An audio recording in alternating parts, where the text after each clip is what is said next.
18 pages తర్వాత ఈగల్లో చేసావు కదా మన అనుపమ అక్కతో. అలాగే అనిపించింది అప్పుడు ఇప్పుడు ఏమన్నా చేంజ్ అయ్యిందా అక్క? అంటే 18 పేజెస్ లో ఏమో నాకు ఒక స్టెప్ నేర్పించారు, ఇలా డాన్స్ కి ముందు చేస్తారు కదా, అది నేర్పించింది అక్క.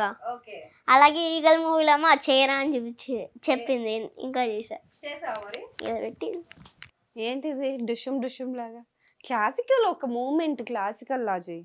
క్లాసికల్ గా చేస్తా చెయ్యి. ఓ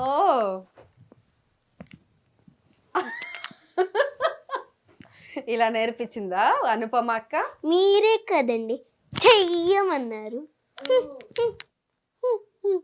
షేడ్స్ చాలా షేడ్స్ ఉన్నారా నీలో? Thank you. Okay right, super super. అయితే ఇప్పుడు అనుపమ అక్క ఇంకేమేమి చెప్పింది డాన్స్ కాకుండా? చాక్లెట్స్ అలాంటివి ఏమైనా కొనిచ్చిందా? బ్రేక్ టైంలో ఏం చేస్తుంటావు నువ్వు? అక్కతో ఆడుతూ ఉంటా. ఏం ఆడతావు? బస్ అంటే క్యారవాన్ లోకి వెళ్ళేసి ఆడుకుంటారా? గేమ్ ఏ బజ్జా? ఓకే. అంటే టేబుల్స్ ఉంటాయి కదా, నేను ఇక్కడ ఉంటా, చేయబడుతుంది అక్క 1 అంట, అక్కడ 2 ఉంటుంది, నేను 3 అంట, 4 ఉంటుంది. అంటే నేను 5 టేబుల్ చెప్తున్నా, 5 చెప్పకుండా బస్ అన్నారు. అచ్చా ఓకే. సో నీ క్యారెక్టర్ పేరేంటి దాంట్లో?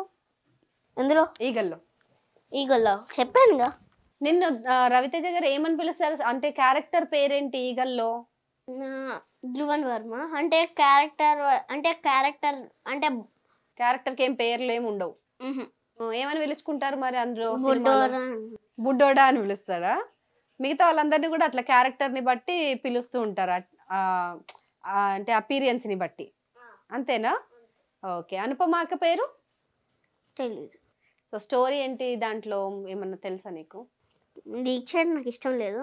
అబ్బో, ఆ మొత్తం స్టోరీ తెలుసా ఏంటి నీకు? అంటే కొంచెం తెలుసు. కొంచెం తెలుసా? సో ఈగల్ సినిమా ఎందుకు చూడాలి బేసికలీ? చాలా బాగుంటుంది, కనెక్ట్ అవుతారు చిన్నపిల్లలు. అలాగే ఫ్యామిలీ మూవీ. ఫ్యామిలీ మూవీ, అన్ని బుల్లెట్లు గన్నులు ఇట్లా ఉన్నాయి కదా, అలా కానీ మూవీ మాత్రం బాగుంటుంది. వెళ్ళిన తర్వాత తెలుస్తుంది అంటారు. అంతేగా. ఏమేమి అనిపిస్తుంది మాకు? చిన్న పిల్లలకి ఎందుకు కనెక్ట్ అవుతుంది? ఎందుకంటే వాళ్ళకి షూటింగ్ ఫైరింగ్ గేమ్స్ ఎక్కువ ఆడడం ఇష్టం కదా, అందుకు కనెక్ట్ అవుతారు. అవునా? సో ఇదంతా చిన్నపిల్లలు. నువ్వు కూడా కనెక్ట్ అవుతలేవు అక్క. నేను ఆబ్వియస్లీ నీకంటే చిన్నపిల్లని కాబట్టి కనెక్ట్ అవుతాను నేను. నాకెన్ని ఇయర్స్? నీకు 9 years కాదు, 7 years.